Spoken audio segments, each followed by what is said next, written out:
My life is together, and we are recording right now. And hello, ladies and gentlemen. This is the Shadow Brokers podcast. What's up, you guys? Welcome to Lazy Sunday. It's Lazy Sunday once again, you guys, and we are recording an episode. This is episode 2 of the Shadow Brokers podcast. I am your girl, the Mad Queen 88, and I'm here with the ladies. Ladies, what's up with you? I am Crystal Mushroom. I'm still here. Woohoo! Spirit fingers for a shroom. She survived. All right, next person who needs to introduce herself. I am Happy Daddy.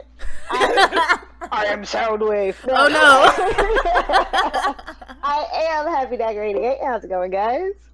How's it going, girls? It's been a few weeks since we got together, and we are back, and this is episode 2. I'm so proud of us. So let's just get right into everything. Our first segment is What's Up, and we are going to talk about what we've been up to. So Shrooms, what's the business? So I am, for anyone who is wondering why I sound really nasally, I am not sick. You will not get sick by listening to this podcast today, I promise you. So I had nasal surgery, and not on my nose. I like my nose, I like how it looks. I'm not trying to make it smaller. But, so I've been recovering. That's why I sound stuffy. But beyond that, or besides that, I've been playing, this game called Seize the Day. It's by an indie developer. The guy who makes it, or the game company, is Unk Games. Really cool. It's about an oyster trying to live his life in the sea, and things are attacking. That just sounds very rude. Of everything that's attacking. What does an oyster do? They do nothing. Like, literally don't bother anybody. Pearls, don't they? Or is that clams? They eat pearls and stuff, but literally the thing is called Oisty, and it's a cute thing. And it's just like sea and ocean puns everywhere. And I'm from the ocean state, so I'm just like you're just guaffing, dying laughing at it. Yes, that's hilarious. So it's a really good game. It's really, really simple to play. So you could be a casual gamer all day. If you could do Candy Crush, you could help save Oisty. It's not hard. Oh no, Oisty. Oisty is literally not bothering anybody, and all these things. Okay. No, he is just chilling. He's just minding his business, and then people just like throwing stuff at him. Oh and it's my gosh! Why are you doing this to Oisty? Oisty. Yeah, shout out to Oisty. See, the world we live in is just complete trash at this point. I mean, the oysters can't even live. Okay. Can't live their life. Oyster lives matter too. Yes. But other than that, I also got reunited with my love of loves, Tekken. I've been playing Tekken 7.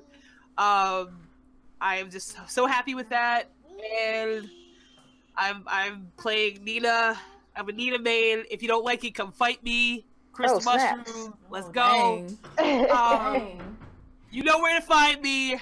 So I'm saying, are you saying me and Eddie Gordo need to pull up? Yo, if you pull up with Eddie Gordo, you're catching it. Because I can't stand Eddie players. I said it out loud. No. I'm trying to duck from all these shots. I'm ducking. I'm below the window. I'm saying, come find me. Eddie Gordo fighters, come find you know me. What? I'm going to buy a PC just for you. All right, let's do it. You know where to find me. I am so with this right now. Versus Dagger. I like this is better than Mayweather and that guy. Like, this is better. I shook. Conor McGregor. Yeah, I'm gonna be Conor McGregor because I'm a trash talker. Yo, I'm just gonna say, bring it. I got the skills. Pay the bills. Let's go. Okay. I'm ready for this. I pay money. Is it going to be on pay-per-view? That's all I need to know. We could. I don't know if you want Patreon this. I don't know how we're gonna do this. But right. If you want to pay for it, it's gonna be there. You can come watch this butt whooping for the free ski though. I'm saying. Dang. $3.99. Oh Buy my one, get one. I don't know. But anyway, I'm on that's board enough for about this. me. I'm And on I probably board. just put like an X on my back. Like everybody's gonna be like, listen to this, talk about that's it. Let's go find her. I can't wait. That's I'm gonna be gonna your clip new this quote. exact moment just so all Yes. the Gordo players can come and like thrash you. I'm just kidding. I think you can handle Team Gordo. it.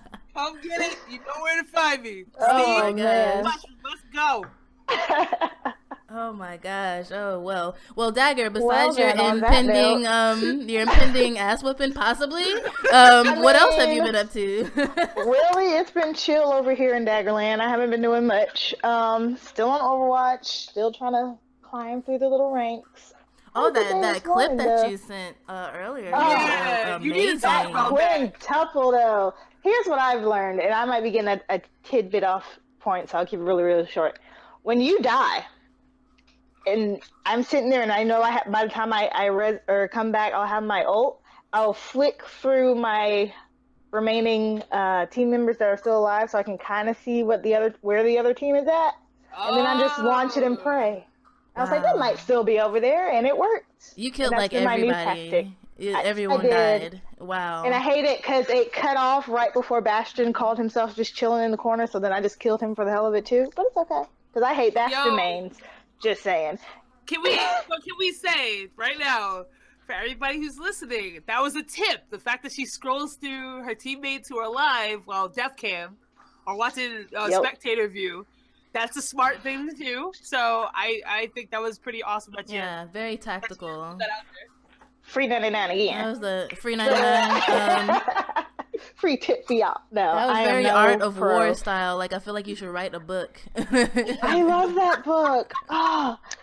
What else have I been doing?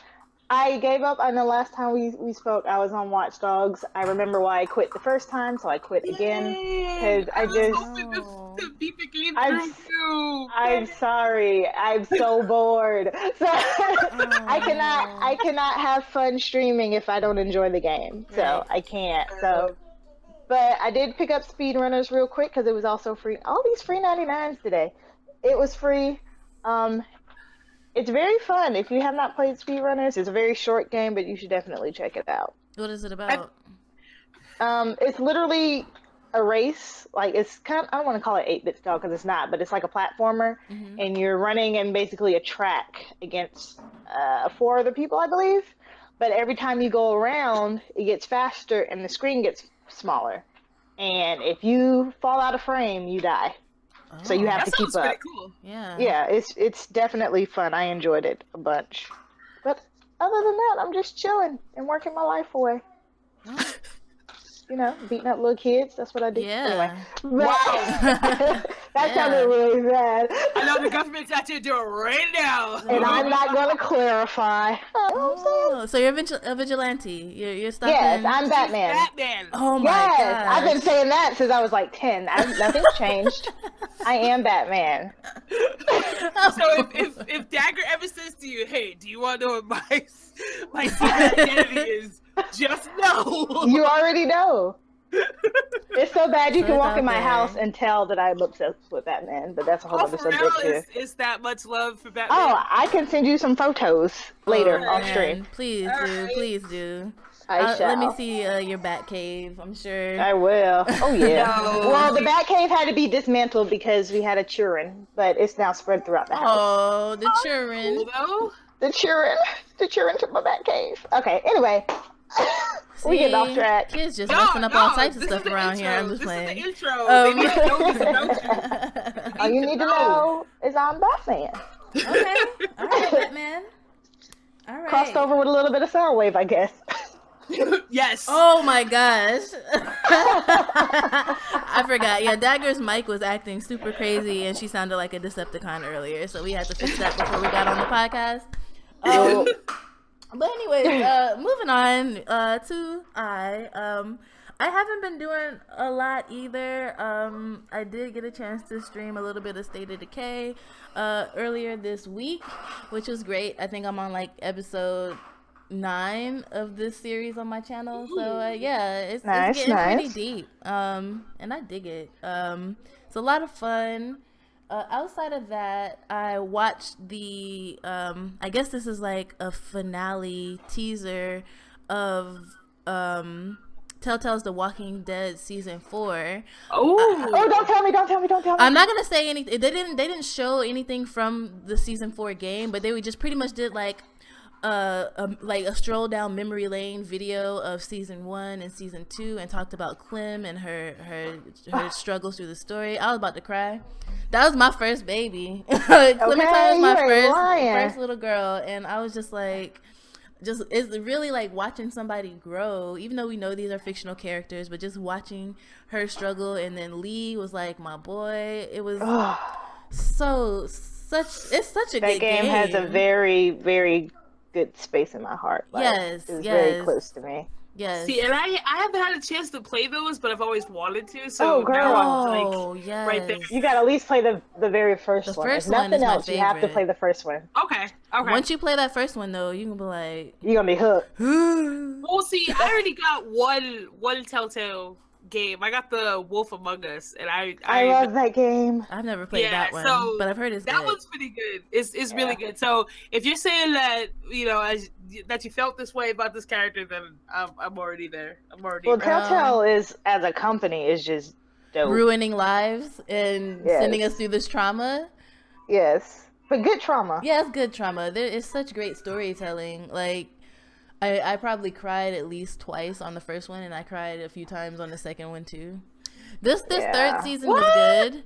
Yeah, it's deep. I'm telling you, man. Girl, it's deep. See, and on top of that, it's a lot of POC characters. So it's almost kind of like you can identify with these characters, and yeah, man, it's just very like you said, like Dagger said, it's a space in your heart. It carves out its own little space in your. I have to wait for all the episodes to release because I can't be left on a cliffhanger. Yeah, I can't, because I'm like, I'm going to die if I do not get answers very quickly. So I always wait for the entire thing to come out and then just get them all at once. That's what I did with the first 2 seasons, and then I did episode by episode this next season. I think it is better to binge play them because you get the full effect. Like, sometimes they go so long between episodes that you forget what happened in the last episode that you played.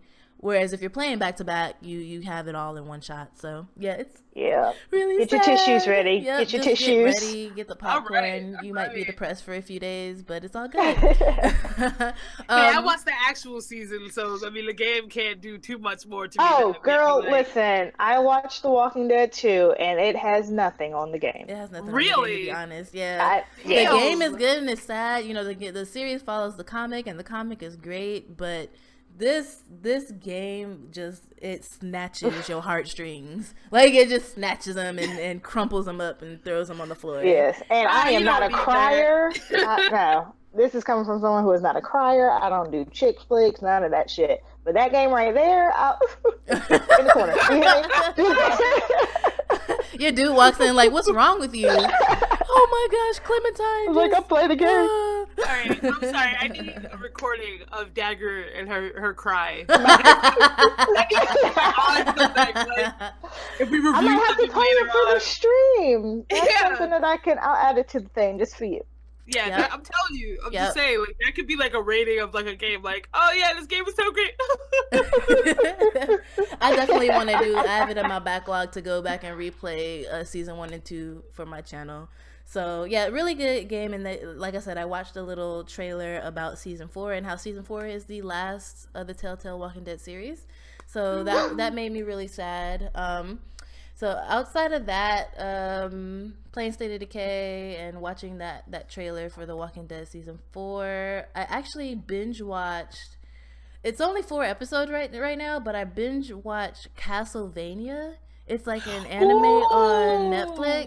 It is so good, and I was like, I'm on the last episode. I had to double check. Like, I was like, this is the last episode. Does that count as a binge watch though? Like, not really. I mean, how long are the episodes? I think they're 30 minutes. Oh no, you just watch 2 hours of TV. That ain't no binge watch. But I was depressed. I was like, why is there not more? Where is it? So they're still making episodes. Yeah, I'm not gonna say anything. It's just a really good anime. So any anime people out there that are listening, and if you haven't checked out Castlevania, check it out. I dig Yes. it. I dig it. Yes. It's about Dracula and a bunch of other stuff. Really gory. Blood and guts all over the place. So if you're into stuff like that, like Akira and the really gory animes, this is a good one for you. But outside of that, I haven't been up to much. So, ladies, thank you for telling us what's been going on with y'all this week. We can move on to our gaming news. We have a few articles here for you guys. So, Shrooms, let's start with you. All right. So the article that I brought up, it was a Flipboard article. It was about, I think it was posted up maybe about a week ago. So the reason why I picked this particular article is because I like psychology. That's what I have my degree in, and lately there's been a lot of crossroads between like psychological study and video gaming, and there has been a lot of mention of some of the benefits, even though people do not believe it per se, but there are major benefits to playing games. So the article that I picked, it's called Children who struggle to focus in class should be given prescription video games, neuroscientist claims. So in this particular article, he's talking about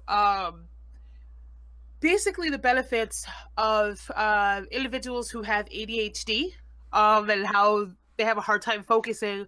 And it's saying that different types of games, like first-person shooters, or games that kind of have to make you focus and do multiple things at the same time, will actually help you in the long run. I think it's really interesting because I know growing up, my mother would be like, I'm gonna need you to get off the game, like go away, like go play outside. And a lot of parents have done that. But with this particular article, because the way that people are playing these games and adjusting, your brain changes over time. And they're learning that it has a lot of cognitive benefits by playing certain kinds of games. So in the future, it looks like there is going to be a possibility of people prescribing certain games to certain children instead of medications, which I think is actually like a really cool concept, especially now in the day and age where you hear about like Ritalin and stuff like that being like, thrown at kids. But I'm not saying, like the minute they act up one thing, they throwing Ritalin at a child. So yeah. Exactly. I think that is a good alternative if it is showing benefits, and I can see that. Like from what I got from the article is that it can aid in the plasticity of how the brain changes, and it can help you to adapt to certain psychological changes. Yes, baby. Right. Sorry, my daughter is giving me shoes. I am okay. Aww. I don't need my shoes right now. That means you're a good dancer. Yep, they are actually my salsa heels, so that is great. Nice. like, mommy, you need this.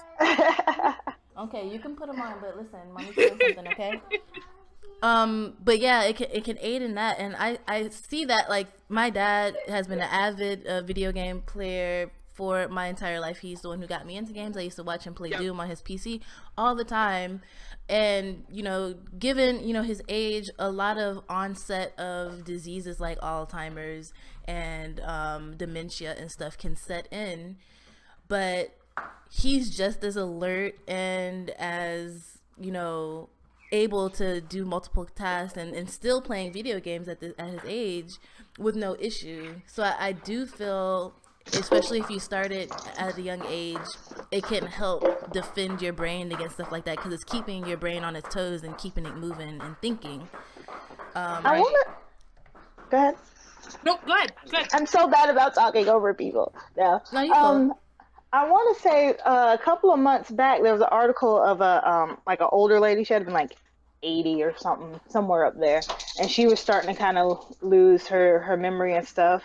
And she picked up video games just so she would have something to do. And it's like it almost reversed it because you got to have the hand-eye coordination and all that stuff.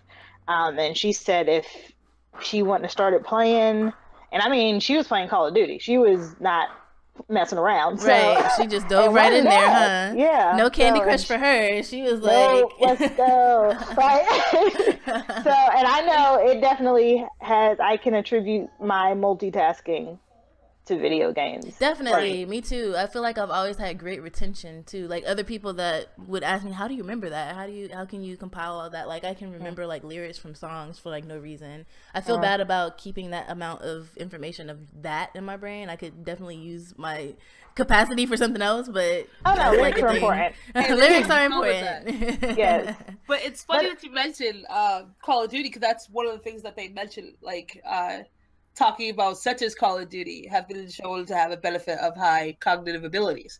So it's really funny, like that game, you know, like 13-year-olds are threatening to teabag your mom, but right. I mean, given that they already, you know, slept with her last night, let them tell it. Right, yeah, exactly. That sort of Good thing. Lord. You can get definitely some cognitive benefits. So you know, it's just really funny. And the doctor that is mentioned in the article, which I'm trying to grab his name, Dr. Adam Gazzley. He created a game called Neurologist, and it was supposed to. They said that there's a possibility that it would be used to help with Alzheimer's patients, for helping reverse some of the symptoms of Alzheimer's, because of the whole plasticity and how it can kind of rewire your brain to, you know, heal itself. So I thought this was amazing, and I know that we like. When you think about it, like everything that you do with video games, like, you know, Queen, you were just talking about how you're able to remember different things. I feel like you also can learn not just hand-eye coordination and being able to multitask faster or think quicker, but you're also like your reactions are faster too. Oh, yeah. I know, like my dad also has been playing games for like forever. So he's the reason. And it doesn't help. There's a joke in our family that he looks like Barrett. He looked like Barrett when Final Fantasy came out. Oh my god. Yeah. So my dad has been playing games forever.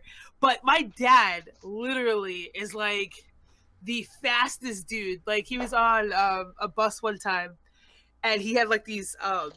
We were on like a school trip, and he was a chaperone, and these juice bottles fell off like the top of the bus, like you put your stuff to be held up while you ride the bus.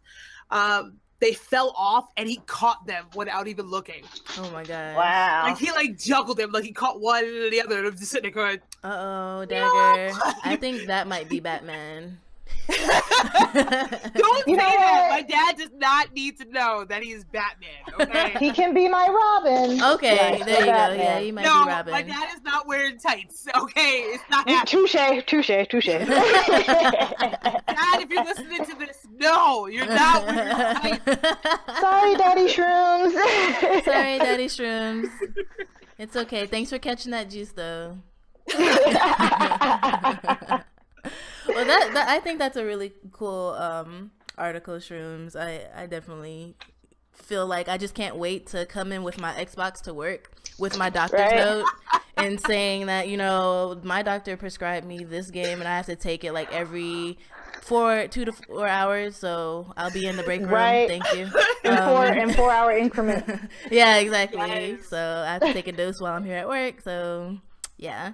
I can't wait for that. Imagine. Oh my gosh. That would be hilarious. Well, I'm sorry. I'm just gonna say, like, I'm not a therapist yet. One day I will be, but like, certain games do help. Not just like the cognitive piece, but like when I used to work in retail, and on my way to my job, I would have Metal Gear Solid on my PSP, and I would be sniping fools on the bus, like going to work.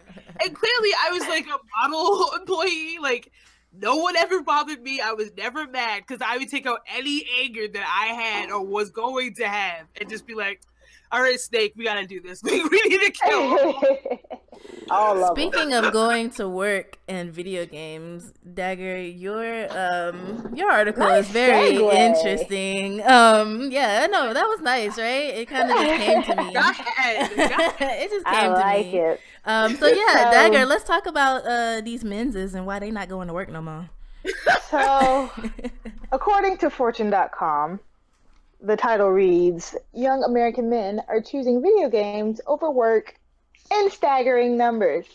Now, before I even get on this, I could see, you remember back in the day, I'm talking back like when Columbine happened and all this stuff was going on, and they're like, video games, it's all the video games, yada yada, blah blah blah. I mean, even as recent as when the original Mass Effect series came out, they were blaming video games for corrupting children because of the pseudo sex scenes that it had in it. That was forever ago. Right. This article was written last week. Good Lord. Last week. And I have no problem with Fortune.com. They usually put out some pretty good stuff. However, who wrote this? Mr. Morris? You ready to Mr. call him David out? Morris? Call him out. Drag him. Can we talk about this? Like, Here we go. don't even. Let me get my pedestal ready. No. But here's the thing. Soapbox. I'm not gonna say that the work industry, whatever the word is I'm looking for, is in a decline. It's definitely in a decline. There's definitely less people working out there. I can agree with all of those numbers 110%. I can also agree that gaming, now more than ever, is on the rise. It's more socially acceptable. You know, back in the day, it was, oh, you play video games? What do you live in your mom's basement? You know, that's what it was. Mm-hmm. Now, I would be very pressed to find someone that doesn't play some sort of video game, whether it be on a console, a PC, mobile, whatever. Yep. I refuse to believe those two numbers go hand in hand, though. Right. I can't. I just can't. I mean, there's so many other variables happening as to why people aren't working, not just men, women too. I mean, exactly. The article stated that the researchers found that 67% of non-working young men now live with a parent or close relative. Well, that's because a lot of young men and women have gone to college, gone to school to leave and not find jobs in the field that they studied. So therefore, you know, they're either unemployed, they have to go back home after they've accrued all this debt from college. I mean, there's that. And then on top of, a lot of gamers found out they can actually make money from this. Oh, and instead of going you in. don't say. Yeah, you don't say. It's almost as if you can use video games for your, I don't know, main income. There you go. Is that the definition of a job? What? What? What? I mean, it might not be listed on LinkedIn, but you know, if it's bringing in some money, some of you know, them are, though. You know yeah, it's what a I'm possibility that those numbers are coming from, you know, people that are staying at home to work actually at playing video games and making an income. Right. I would be interested in. Go ahead. Here's the other thing too, like I always get really pissed off whenever I see numbers like, oh yeah, there's only so many people, you know, doing full-time jobs or going to school full-time, and that's it. Like, it's you don't count if you don't do those things. So the person that has two part-times that try to make their life work doesn't count in those numbers, because if you don't have a set full-time, like at one place, we are not interested in your input into this survey that we're taking. So you have a bunch of people, right? So if you have a bunch of people that just came from college, or, you know, they're gamers and they can't get a job in the field that they want, or if you're a person that for whatever reason couldn't go to college, or you didn't want to go to college and you're living your life, you may be working 2 or 3 part-time jobs to equal, you know, that one full-time and a part-time to make the money to live. So, you know, it doesn't also help that the people who are writing these, you know, I shouldn't say the person writing the article, but the focus that we're speaking on, the people that they're trying to grab attention on, are the people who are like, okay, well, we've made our money, like, especially if you think about like the baby boomer era, and they're like, you know, I bought my house when I was this. I was 15, like, and I had 4 kids, and I had to work in $15 a piece back then. I had to work in the coal mine. Money was easier to get. You didn't have to go to school. You could do whatever and work a bunch, and then over time get that. This is not that same day and age. Like, I can't do what my grandfather did or my grandmother did to make money Absolutely. the same way that they did. Like it doesn't work that way. So when these articles are written like this is like that archaic point of view, like, oh, for shame, these young men playing video games. Oh my God. You know, it's like, come on, like seriously, you're not taking into consideration that there's alternatives to making money that doesn't count in the, you know, the full-time, you know, working 30 years in one joint and then you retire and then you have a house and you don't live with your parents. Like it's not the same. It doesn't work that way anymore. It's definitely not. And this coming from me, I have a college degree and I have yet to use it. And I got that bad boy at least 5 or 6 years ago. Because where I live, there's no opening for it. Now, could I move clear across the country? Probably. But the odds of me going clear across the country and then still beating out everybody else that's trying to get that job, you know what I'm saying? Is so minute. I've been in the position where I've worked 2 jobs, was working 7 days a week, 14-hour days, and I still play video games. For shame! Exactly, that's what I'm saying. Like, what is wrong with you? What is wrong? Like, I don't get it. But I would be very interested to see the numbers on the money coming out of Twitch or the money coming out of, you know, YouTube or whatever, what have you. Successful, lucrative streamers and compared to the percentage of non-working people in this article. Right. Right. Like, I know we all can't be PewDiePie and Markiplier, but, you know, there are some people out there that are actually doing decent and making enough that they don't have to get a traditional, you know, 9 to 5. Right. And let them be happy, you know? Exactly. Well, yeah, I thought that was very interesting. I was just floored that this was a recent article. Like, I had to check the date like a couple of times. I'm like, yeah, it's 2017. Okay, just checking. Yeah, you guys listening, be sure to check the description for the links to these articles that we're talking about. And even like when I read this one and got to the end, like they legit were like, and the world is ending because of video games. Like that was the close. It was almost like the closing. It was of that effect. It didn't say that exactly, but it was like pretty much saying that the United States is a downward spiral because of video games. Clearly. Good job, Ubisoft. Good job, EA. Like, well, they're coming. The French, the Ubisoft and the French. Looking at you, Bethesda. Then why are we having like freaking esports leagues for like Overwatch and stuff? Because the world's clearly ending. Like people with money are paying into this stuff because they know that this stuff is the future. Yep, but corporations are buying into it now. But yep, it's ending. It's not creating jobs. So nope. Not totally not creating jobs. You know, whatever. But yeah, I'll move on. I don't have a great segue this time into mine.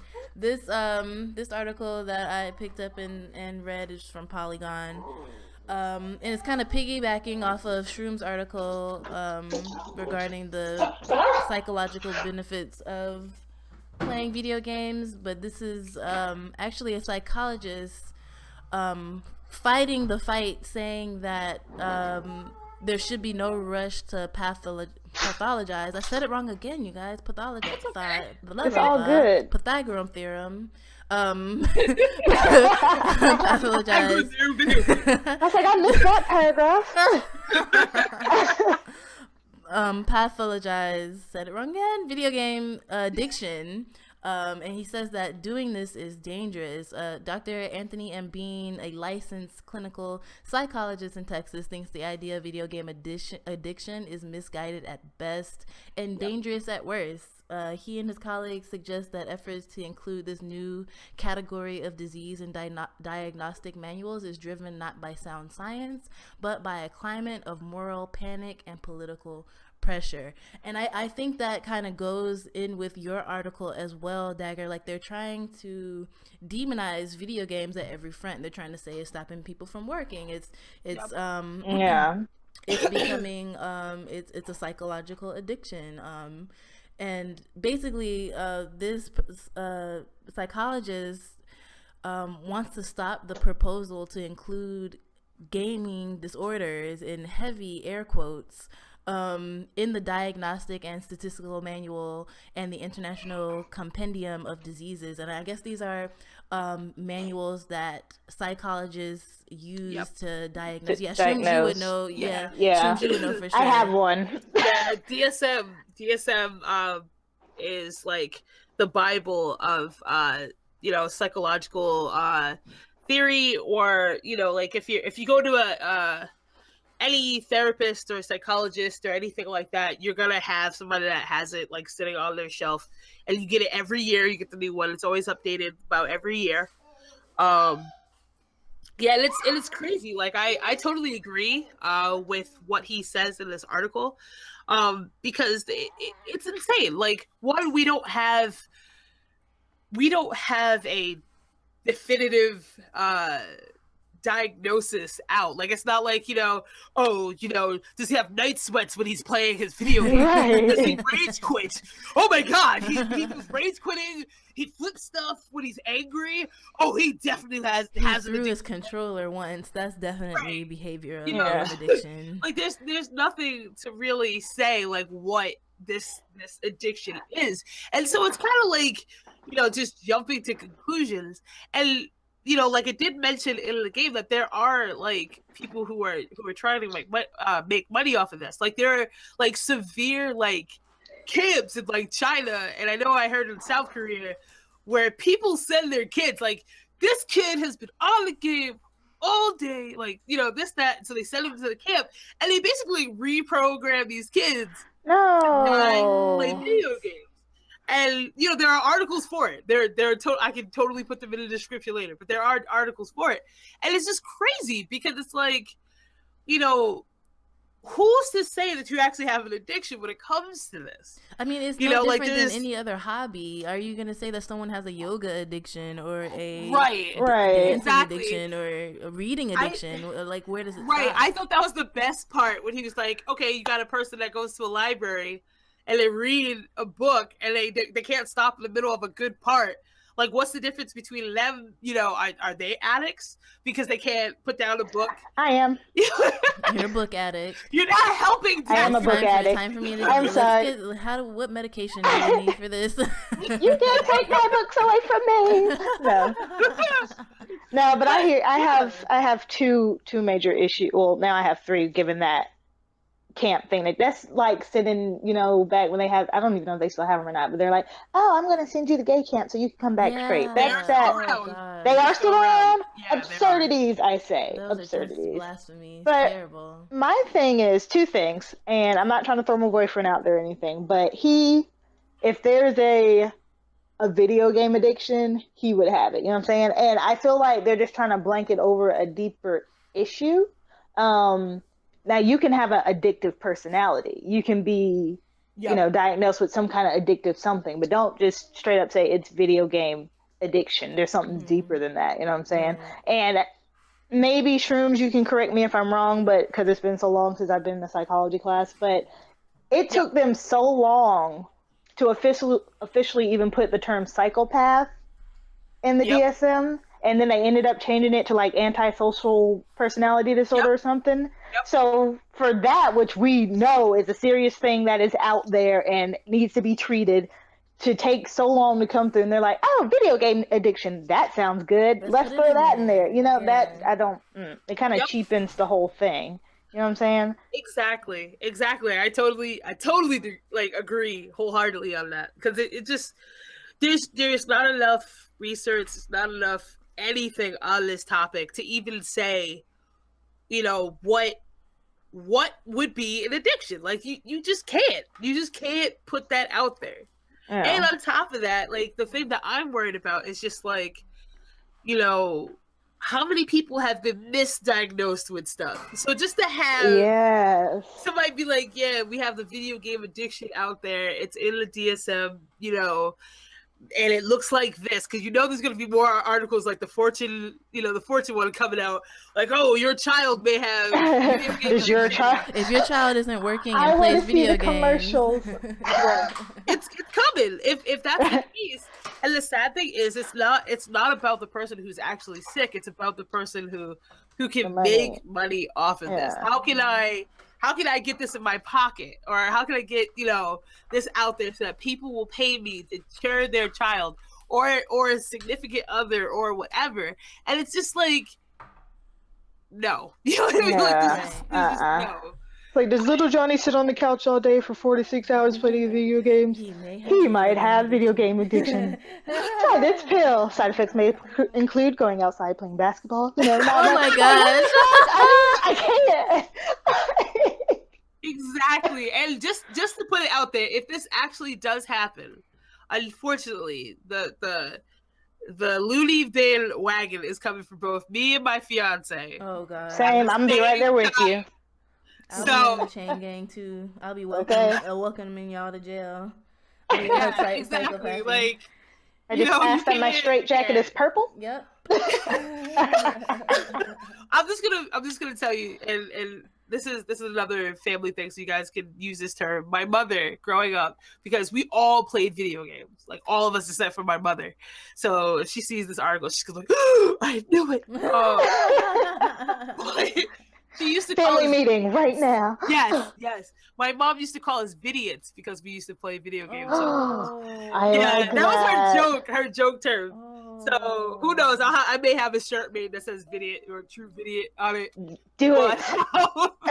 That's what she used to call us. Oh, you guys are vidiots. Oh, yeah, vidiots. That's a very strong term. That sounds so harsh. Yeah. I know, right?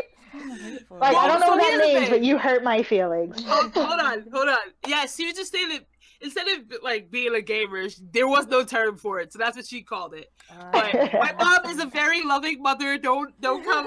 It's too late. From my mother. It's too late. Very nice lady. Dagger she's listening right now. And here's the funniest thing too. The funniest thing is that my mother used to be against games all the time, right? So I'm like, how did you marry my dad? Because like clearly like he plays all the time and he got the rest of us into it. But anyway, my mother, like now, because she's like, oh, I'm not a gamer, but yet she has every casual game on her laptop. She's a gamer.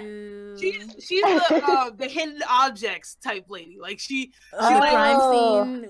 Yes, criminal. Yes, that is her thing. Oh my and I'm sitting going like, Mom, who's the video now? You're a gamer. You know that, right? And she's like, no, I'm not. It's like, Mom, like you have like 16 games. Okay. On your desktop. Welcome. That you cycle through. Welcome, fam. I'll let her know. I'm like, Mom, you must listen to this episode. We welcome you. On video game addiction, because we might have to uninstall Candy Crush. Okay.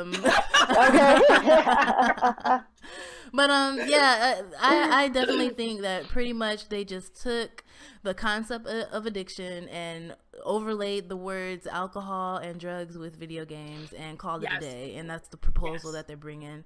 And really, at the end of the day, I would just hate to see people, especially with what they're discovering as far as how video games can benefit you. I would hate to see people miss out or people be sent to these camps and being told to stop playing video games based off of this fake news that it's an addiction when it isn't. So yeah, I just wouldn't want anyone to miss out on the benefits. So hopefully I don't know if the article said that it had already been proposed to these diagnostic manuals or if it's still pending, but hopefully it doesn't make it. Well, it said that it was pending, but they don't have like a direct definition to say like, yeah, this is definitely what you would need to look out for. But I know that it did mention about DSM said like 2018. If anything, it was going to say like it's still being worked on or something to that extent. Okay. Well, fingers crossed, you guys. Yeah. All right. So great articles. That was the end of our gaming news segment, and we're gonna get into a quick game talk segment. We're only going to cover basically just ourselves. We plan on having. Hey, how you doing? Yeah. Hey. We're gonna talk about ourselves now. What we're planning for the Shadow Brokers podcast is to in the future have a few guests on. We have a guest in mind already, so we're gonna start having guests and interviews on this podcast, and we're going to be asking them questions similar to what we're about to be answering now, and we thought that to start this off, it would be good for you guys to know these answers to these questions about us. So Dagger has a list of game questions that she's gonna ask us, and then after that we're gonna get into how we started streaming, and then we'll see where that takes us. So all right, so I'll save that question for last. All right. Wait, one more thing. Are we also adding the Sunday question in too? We are, and we're gonna choose it at random for one person, and it's gonna be Dagger. Wait, I missed that entire part. Wow. What did you just say? Yep, it's so okay. Much for random. We're just gonna speed right past that. Dagger, okay, I'm gonna just pat my little fro. So first and foremost, where is everyone from? You don't have to give like your exact coordinates, but state-wise. Exactly. Where does everyone? 34 Blackbird Lane. I'm just kidding. Someone's typing. Like, I'm sure you can go ahead and start it. Oh goodness! So I am from. I had mentioned this. I'm from the Ocean State, and for those who do not know what or where the Ocean State is, I am a New Englander. Run and hide right now. New England is in the house. No. Yes, Patriot territory for all you people that hate them. That's why I said no. Sorry. Fall. Damn. I'm just kidding. Ouch. So I am from Rhode Island. Yeah, I'm from where Peter Griffin is from. Peter. Great Lois. I really love that. So good. Oh my god. But yeah, we do drop our R's. Not all of us do, but my mom and some family members like definitely do not have any R's in this. So I'd be like, Daga. Yeah, it's Daga. You know, how you doing, Daga? Oh goodness. Yeah, and for some reason we add ER on words that don't need it too. So that's part of our accent. It's really weird. Don't ask why. But yeah, that's where I'm from. Yay! Woo! Hey, Dagger, where you from? I hail from the opposite end. Well, southern end, I should say. I'm in the Sunshine State. Oh, Florida. Me and Florida Man be hanging out. Oh, God, not Florida. I know y'all know about Florida Man. No. Yes. Damn, a lot of crazy things. Humidity. Well, yesterday the heat index was 105, so you know I stayed inside. Yeah, it's rough. We also have a hurricane coming our way. Hopefully it'll get it. Girl, listen. All you Floridians out there know what I'm about to say. We do not run from hurricanes. We have hurricane parties. Turn up. What's good? Yes. We ain't scared of no looking water. like Dorothy, the whole house gonna get smashed up. Okay, well, we gonna be in the streets party. Oh my gosh. Last week, this is how serious it is here. Last week, well, not last week, week before last, it rained for about a week straight, right? The whole road was flooded. And when I say flooded, I mean probably up to my knees, and I'm 5'9". Wow. Now, people were outside drinking, had their canoes out, had their boats out, and was just floating down the highway. Didn't care. We don't care down here. It's water. We'll be all right. That's what we do here.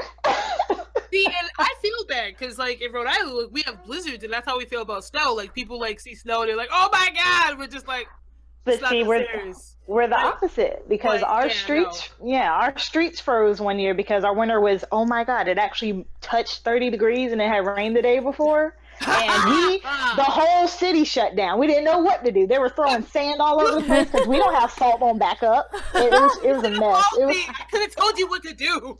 We didn't know. No, we had no salt. Everybody going to buy salt from the grocery store. No, we literally went to the beach, got like bags and bags of sand, and just started throwing it on everything. It works. They shut down the bridge. They thought we were going to slide off the bridge. It was hilarious. I'm like nauseous hearing this. Like, oh my god. And it's so funny because all of my friends up north was like, "Oh, you got some ice, poor baby." Like, meanwhile, they're showing me pictures of blizzards and stuff. I'm like, "Oh no, we don't do that here." You don't know that doesn't happen. You have like 2 feet of snow outside your door, and you still gotta go to work. You're just like, whatever. Oh no, they shut down the city. No one had to go to work that day. They told us to stay inside. It was crazy. I was like, it's just ice. It can't be that bad, can it? I mean, but when you're not used to it, considering, where I am, I'm over here on the Golden Coast. I'm here in lovely Southern California. And if it even drizzles, it's a problem out here. I mean, traffic is just backed up. People act like they don't know how to drive. People are going like 2 miles an hour on the freeway, and this is drizzling. This is not even rain, like just drizzling. But y'all got earthquakes, don't y'all? When? Like, they happen, but like they're not. It's not like it's time for the morning earthquake. Like, no, it's not. Every time my friends are like, we need to go to California, and I'm like, no, boo boo, they got earthquakes. I'm gonna stick with my hurricanes. I think the last one we had was in April or something like that, and it was small. I didn't even feel it. It was a coworker. It's only July. What you mean only April? Hurry action though. Where they at though? Yeah, it's like where? Like when we have them, we don't even notice them. Now, granted, one day we're gonna get that big one again. Like I think it was in Northridge. About this, but they ain't coming anytime soon. Like everybody's like, cause I talk about I was looking at moving out there, and somebody's like, I was telling somebody about that, and they were like, but they're gonna have the big one. And I'm like, they've been like, well, you're talking about San Francisco. I don't think San Francisco gets hit like that big. Yeah, no, man. Earthquakes. I don't know about all that. I know about snow and I hate it, but earthquakes. And I don't know what to do. I want to experience snow. Everyone down here thinks I'm crazy. Yes, that's the exact reply I get from people up north. They're like, you don't want this. You're not ready for this. I'm like, but I am. I want to make snow. Visit. Come through. It's cute. It's cute the first day. It's so cute. It's pretty. Stuff that you see in those calendars. You're like, oh my God, it's so cute. Yeah, the first day, it's cute. Then the second day, and then when people start actually shoveling, and you see the ground again, then it gets all black and nasty. You don't want that. I say the same thing to people when the snowbirds come down here. I'm like, oh yeah, you was cold yesterday. You're gonna be sweating tomorrow and crying. No, ain't no water for this drought. Sorry, no.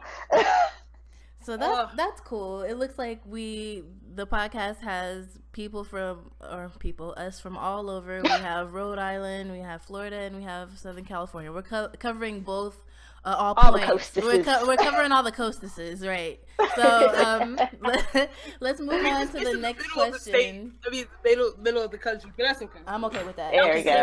I need my water. I still like my beaches now. They good. They can stay. All right. So my next question is, what is your earliest video game memory? Ooh. Did I get too deep too fast? Video game memory. And I know that she had asked us this earlier, and we have it on our blog that we'll put in the description too. I can't remember what I put, but I know that they won't know. You might be lying. Just throw one out there. No.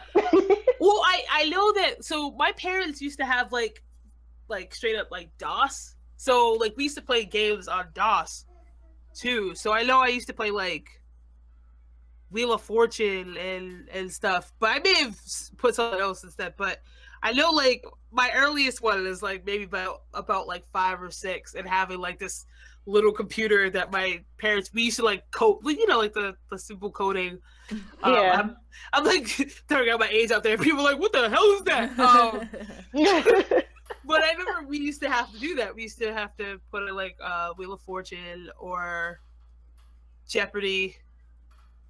And it was so funny because it was really, really garbage games. If someone was mushroom, whatever, because crystal mushroom. But if somebody had said to me what is your form of gaming hell? And I'd be like, give me the DOS games. That would be oh man, the graphics and the typing and just trying to God no. Sounds like yeah, Pixel Hell. Those are my earliest memories. Right?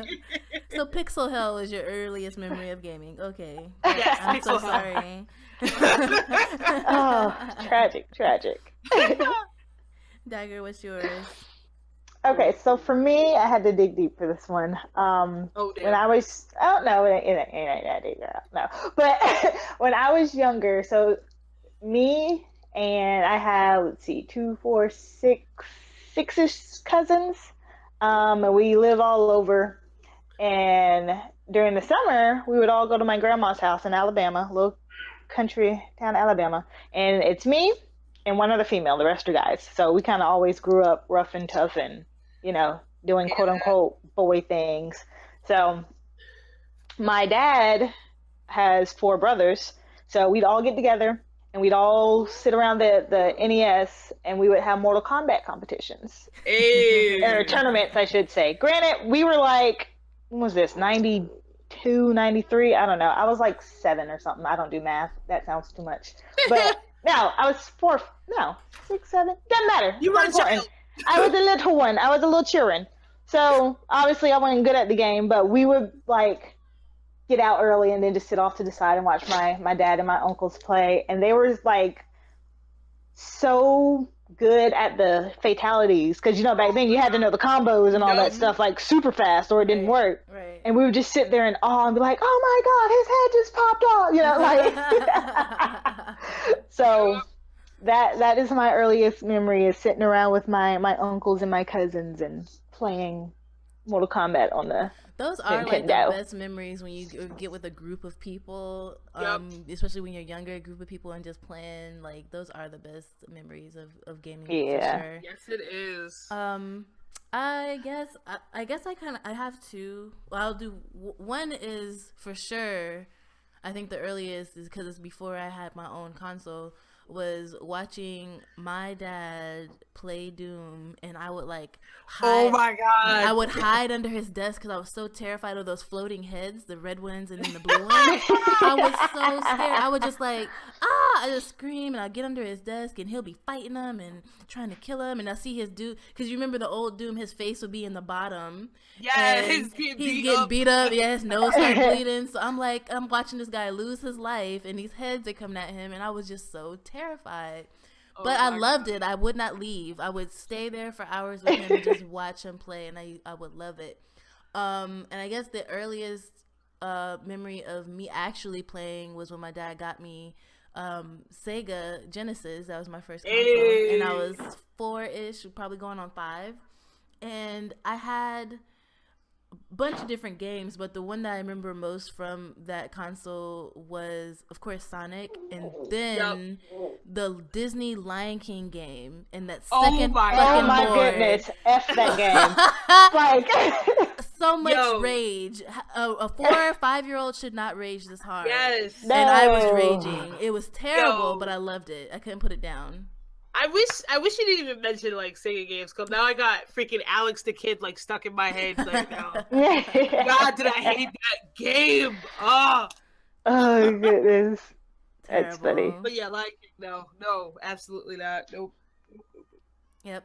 So that what's up with the next question? Those are great memories, you guys. Oh, I'm going down memory lane right now. Y'all get your tissues. Well, you know what? While we got our tissues out, let's go ahead and segue to the next question. What is your, I guess, which game of all the games that you played, which was the saddest scene that you've ever witnessed? Oh, we're going there.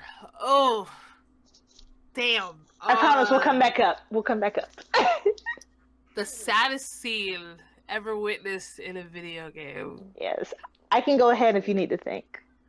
Yeah, go ahead, because I have like 2 in my mind. But go ahead, you start. Okay, so, and it's funny that we were talking about The Walking Dead earlier because I was gonna say the same thing. Go ahead. I mean, you can. No, I'm saying you can agree. No, I'm not going to say what happens, but the last 20 minutes or so, Queen, of season 1, my heart, my heart. And I will leave it at that. I told you to get your tissues.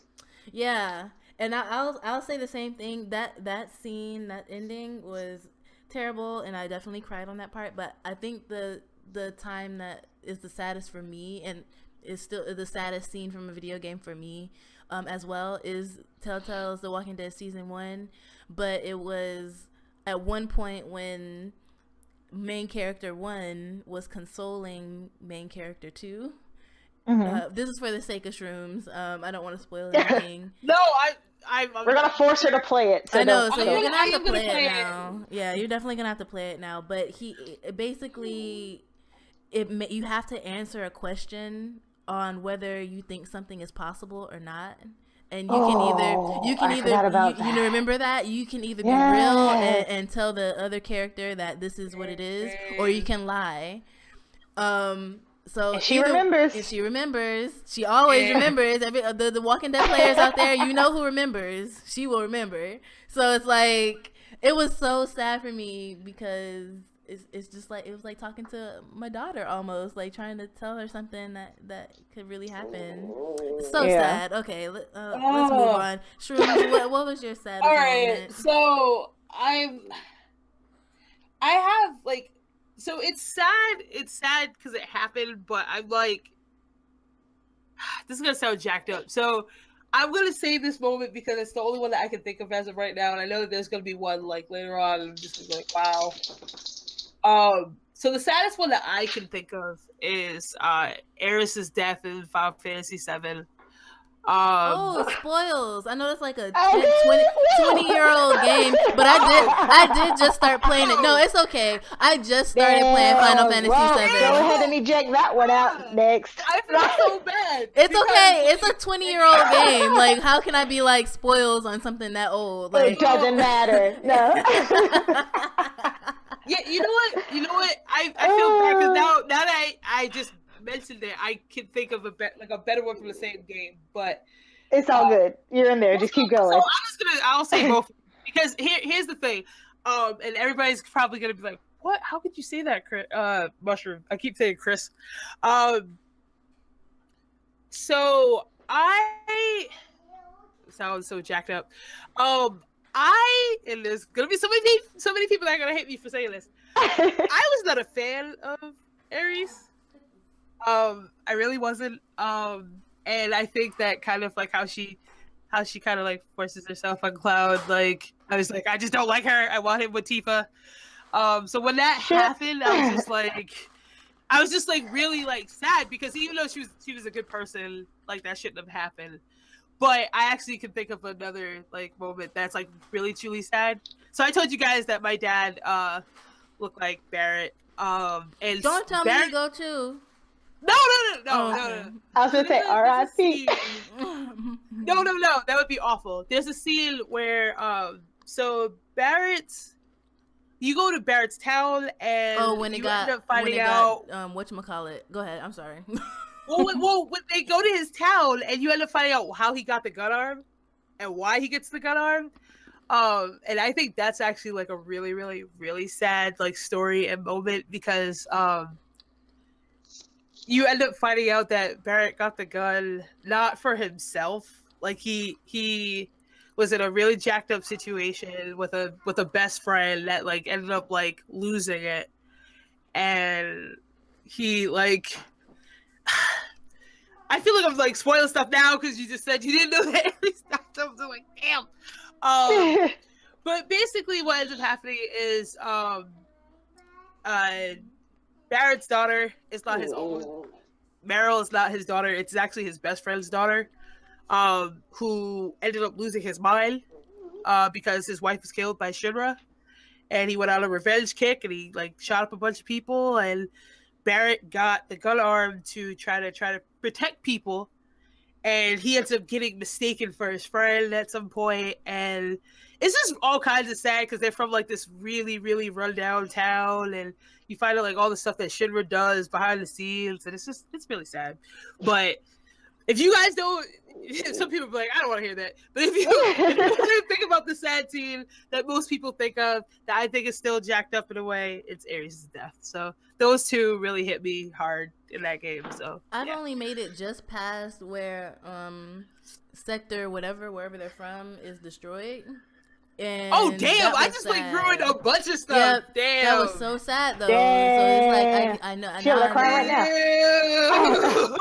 Now I know there's a future trauma. sad parts. Yeah. But there's all kinds of good parts. Don't think that that's like the only like major things that happen. Like there's some like really legit stuff that happened that's really great. And mind you, like FF7 is like awesome to me. So if you have any questions, you come talk to me. Yeah, for sure. All right. Moving on past the Final Fantasy VII spoils. All right, let's get to some happier things now. Yeah. What is your guilty pleasure video game? Ooh. Like a game that you're like, I don't really fuck too much with that, but I play this. Like, you know what I mean? Huh. I've never even thought about that. My guilty pleasure video game. I'm trying to think. Oh, I know what mine is. Anytime I see it, anytime it's around, anytime it's open, and I feel back and I just finished the last point and spoiled shit for everybody, but I'm just gonna say this. I am a DDR fan. Dance Revolution. Anytime I see it, if it's in view, I jump on it. And it's so funny because like when I go to like conventions and I go and I'm a bigger girl, like, you know, whatever, I don't care. And a lot of people don't think that I can move as fast as I can. So they're like, oh, look at this big girl, she's gonna get out there. And it's like, oh shit. Okay. Dang, look at that footwork. Like she just bodied you. Look at that footwork. So it's really, it's really funny. Or the other thing that's really funny is like when you see like black families, like if you go to the arcade and then like, you know, you hear all this techno music coming from this game, and you see like the little kids that want to get on it, but they you know, their parents are like, no, you ain't supposed to play that game, and then I'll get on, and then I do like really good, and then the families are like, all right, get on again. I have only played Dance Revolution when I was really drunk, and it was amazing. Oh, that's a bad combination. Ooh, living on the dangerous side. I live for the thrills. I live for the thrills. Oh, I've man. never tried that, but that's the game. Like, if I ever go anywhere, if I'm in whatever city, if I'm dressed a certain way, I don't care. Like, if I see a DDR machine and I got enough money to put in it to play it, I'm playing. It's on. Yep. On and popping. On and popping. What about you, Dagger? For me, and I'm about to call some hate right here. Here we go. I'm so sorry. Mine is Mario Kart. Because I love Mario Kart. I love 64 Wii, doesn't matter. Mario Kart. Here's the thing. Let me back up and get ready to hide. I hate Nintendo. What? Yeah, I do. I've never played, other than Mario, I don't really mess with Nintendo. I bought a 3DS just to play Mario, and then I sold it. Like, is that serious? I'm sorry. Come get her. I'm sorry. No Smash Bros. No nothing. No Smash Bros. No Smash Bros. No Zelda. It's just I don't. Zelda. I know. See, I knew we were gonna go there. No, you know what? What is this? Sorcery. I will say, not like, sorcery. How can you live a life without Zelda? It's Well, a wish. It's Zelda. a wish to drown her. I'm just kidding. I've played it before. I just didn't see the appeal in it. That's really funny. I'm sorry. Did I make it worse? My heart. See, but here's the thing. Like, I'll say in her defense, like, I don't hate Nintendo, but I didn't grow up on it. So, like, as an older gamer trying to get onto Nintendo, like, I feel like it's like this exclusive club. Like, if you wasn't part of the club, like, they're like, oh, Mario's the best. First like, rule about Nintendo Club, never talk about Nintendo Club. Basically, like, you show up. But like, I grew up with Nintendo. Like, see, that's crazy. That I I had didn't grow up the with NES, Nintendo. the SNES, all of that. And I was just like, Mortal Kombat. Like, you know what I'm saying? Nintendo, come get her. Come get her. No. She played with y'all years I ago. Bring a Mario plush. Like, I just... Oh my God. There it is, people. We're gonna just move on because I don't want people coming for us like ready to do a hitman. Did I say that I was in Florida? I meant to say Alaska. Oh my God, they're coming for you. We all live in Alaska. That's funny. I can't really think of like a guilty pleasure currently. But I do know, like, just throughout my career or I guess life in playing video games, I have always loved like simulators where you have to go back daily and build and gather stuff. So like one thing that I played for a really long time that I was in love with was Farmville. And I used to just play farm, like I could just be on that, checking it every day, making sure my plants are growing and all types of stuff. And then I also like the take care of your pet games. Like I had so many Tamagotchis and Gigapets. Tamagotchi. Yes. I had those are like my anything where I have to raise it and do something like a farm or an animal or whatever throughout. I even had the Hey You Pikachu game on 64. Damn. Y'all remember that? Like I just love games like that. So I haven't been playing any recently, but that has always been something that I've played, those style of games, but I never really talked about because I didn't want anyone to think I was a weirdo. I guess those are that's my guilty pleasure style of game. Very nice, very nice. I can respect that. We are kind of running short on time, so I think we should go on to talking about how we started in streaming, and if we have any tips for the listeners, we'll do that, and then we'll go ahead and get out of here, ladies. Sounds good. Do you want me to start with the streaming? Yeah, go ahead. How'd you start? So I literally started just because my fiance was like, hey, like I'm doing Overwatch stuff and it's really cool and all this stuff. So he started doing it, and then he's like, Shrooms, I think you would be great at this, talking to people on a game. And I'm like, okay, like what harm can it do? So I jumped on, and I started playing. I can't even think of what my first game was, but after I saw like how much fun it could be, talking to people while playing, I was like, all right, yeah, like I'll stick to this. And I've been doing it now for a few months. And it's not like any spectacular story, but I will say one thing that I've learned, when you're talking to people and you're on your stream, like, talk to them and be yourself. Like, a lot of people, I feel like, once you start up, you're like, you might want to put a character on, or if you're going to do a character, like, stick to that character. But if you want to be yourself, like, there might be some silly things that you want to say. You're like, no, nobody wants to hear that. No, somebody wants to hear that. Like, say it, yeah. Say it. There are things that you're going to notice. Like, I crack all over games. If I see stuff, I'm that type of person. If I see something in the background that just doesn't make sense. Like, if you watch me play, like, Grand Theft Auto, like, if I'm online and I see, like, this guy just ran into me and he's drinking his coffee, like, you know what?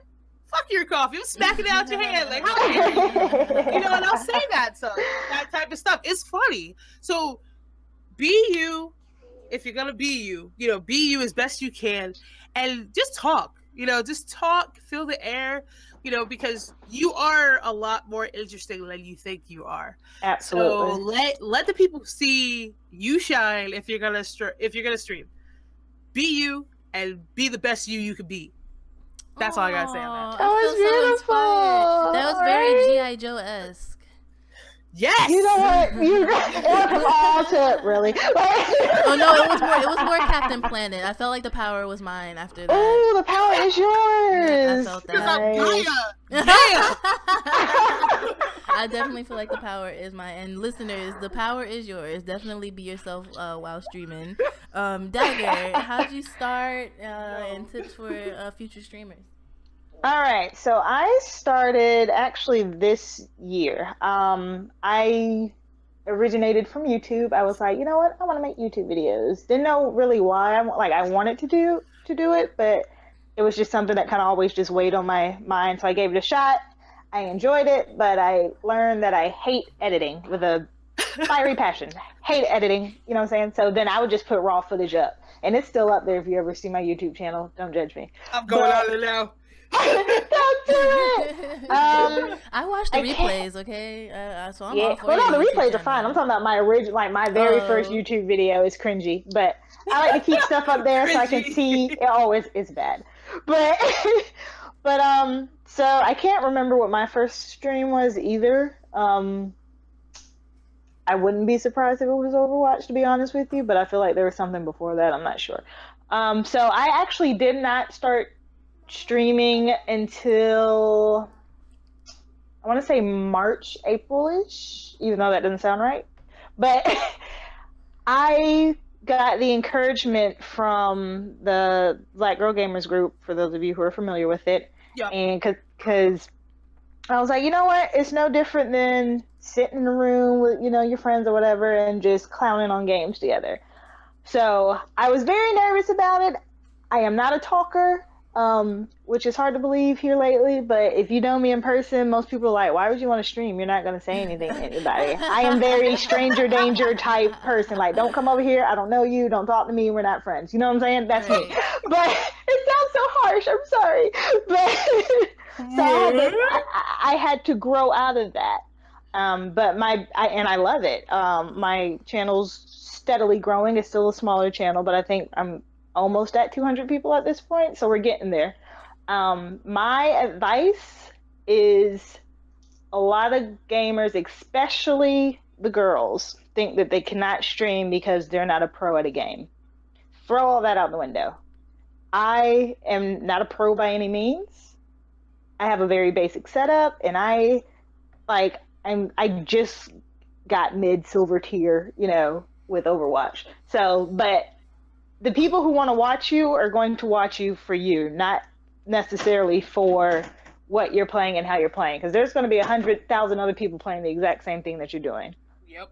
But if you have that personality to make those people stay, they don't care. Right. So, building off of her, be yourself and enjoy what you're doing, and don't think that you have to be a pro to do something.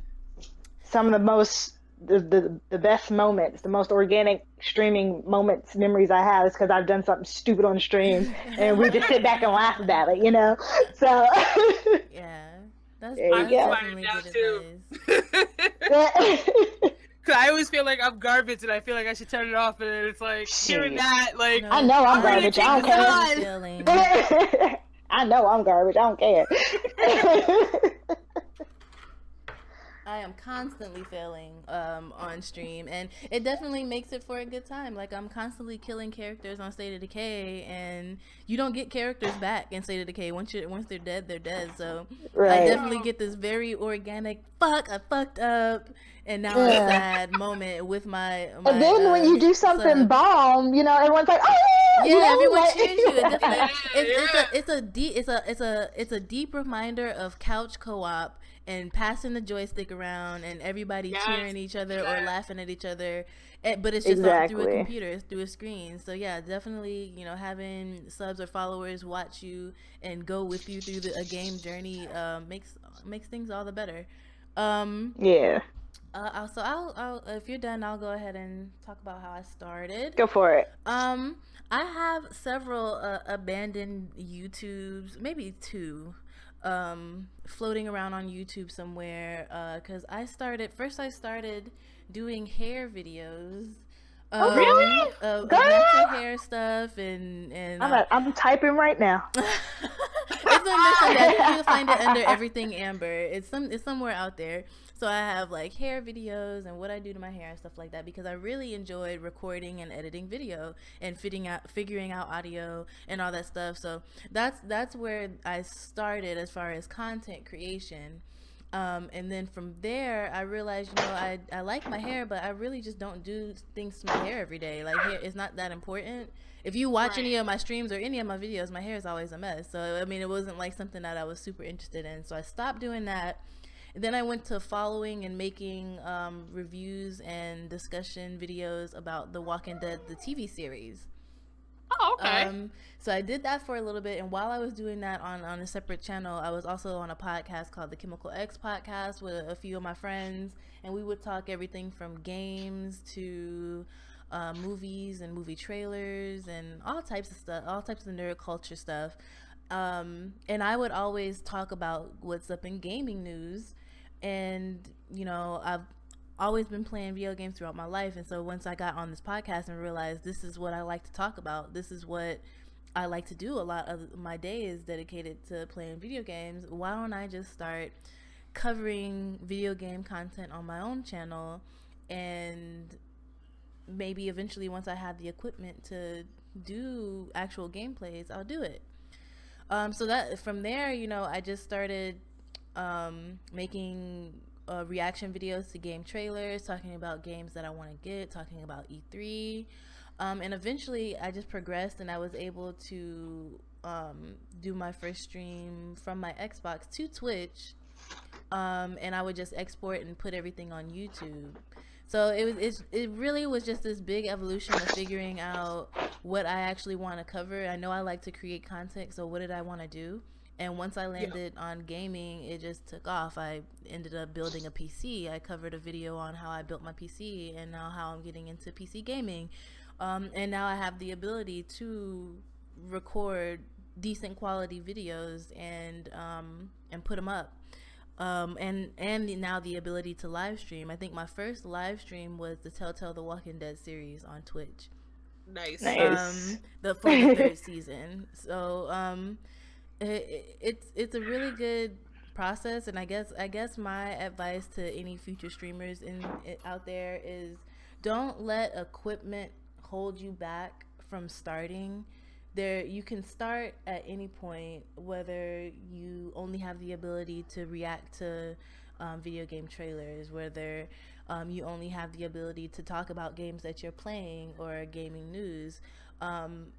It's an evolution. It's a constant evolve of your love for this genre of entertainment. So my advice is just start. Whatever your level is, just start. Just do it. That's just the only way. Just do it. Do it. Do it. Like that's the only way you'll get Please started. edit that in. Please edit. Do it like Shia LaBeouf, like all of. Yeah, that's all in my head. But put him down in the corner where you do the YouTube video. Yeah.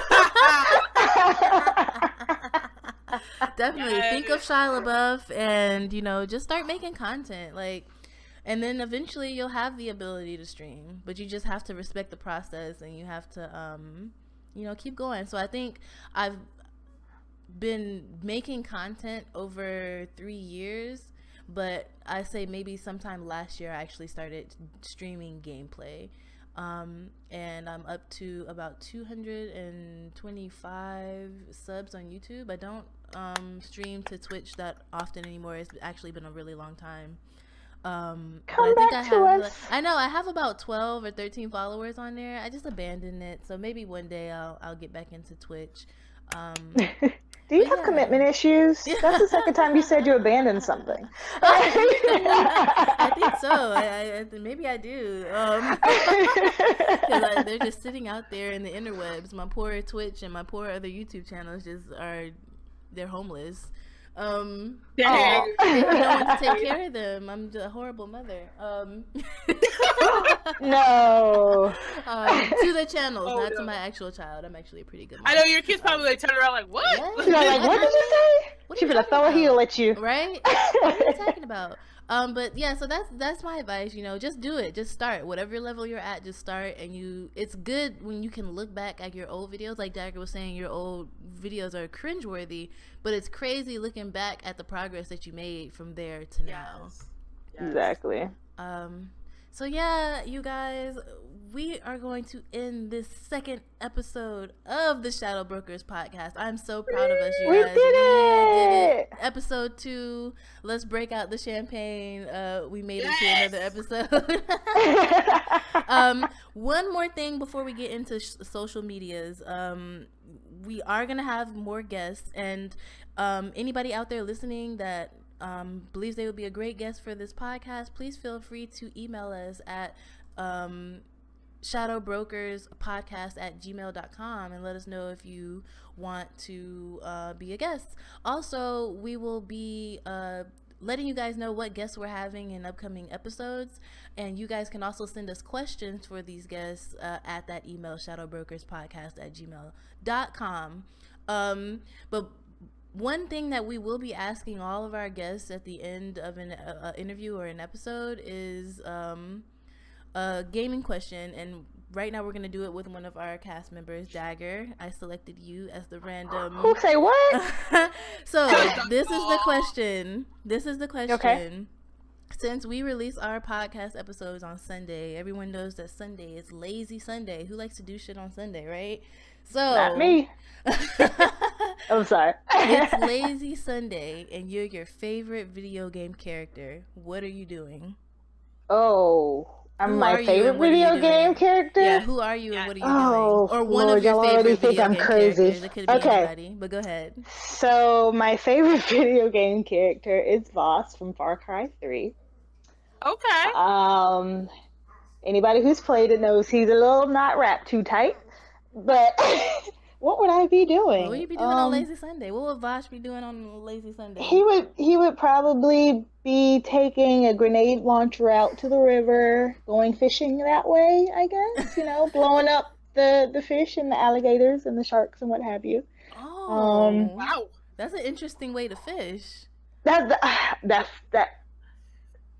Voss. I can't. I mean, that's why you're like, you're your favorite. Like Florida fishing right there. Yeah, Florida. Actually, we've had that happen. People will go out and with like their shotguns and just go stand out in the lake and shoot the fish. I'm like, there's no meat left. What is wrong with you people? Oh my gosh, you're eating buckshots at this point. Like, what are you welcome doing? to the South. All right. Florida man strikes again.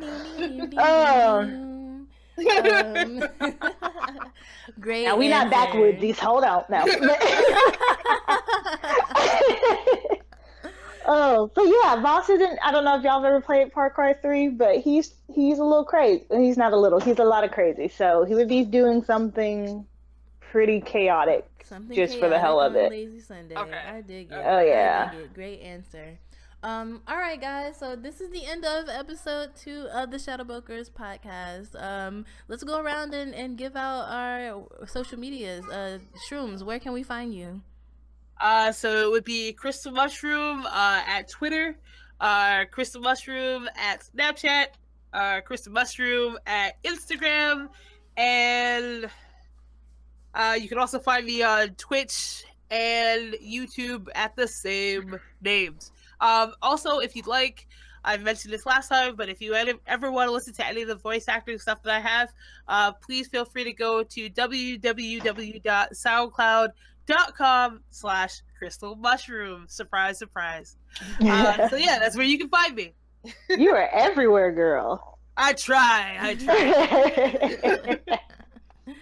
What's up, Dad? All right. Where can we find you? Where you at? So I am on the Twitch. You can find me on Twitch at HappyDagger88. Twitter as well, same handle, HappyDagger88. YouTube, Happy Dagger Mediocre Games. And all of my YouTube is just a replay of my Twitch if you missed a stream or anything.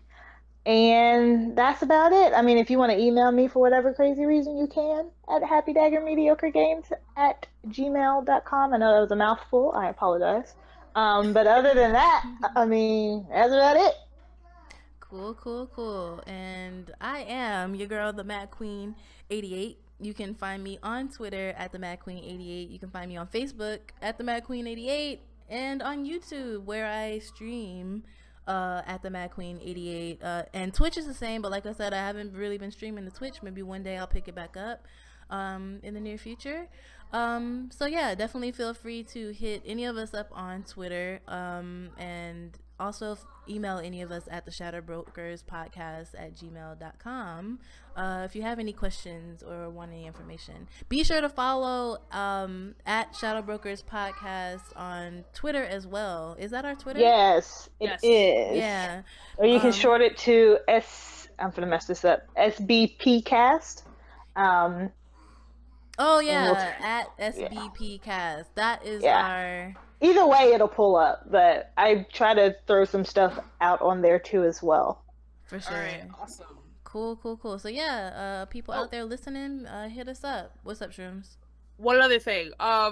Dagger, could you please give us the lovely link to the blog that we have that is up and coming? Oh, that snap. Working on. I forgot about that. It is the...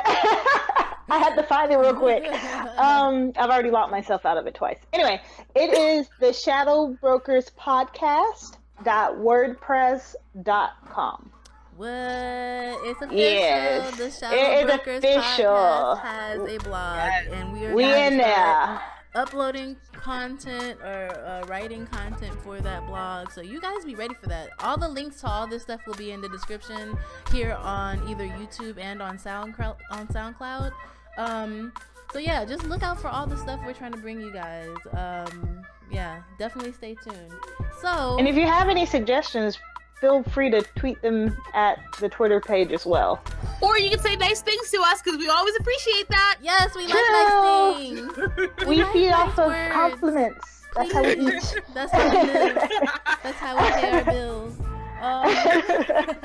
Definitely. Well, ladies, until episode 3, I hope you guys have a wonderful week. Everyone out there listening, I hope you have a wonderful week. Thanks for joining us here at the Shadow Brokers podcast.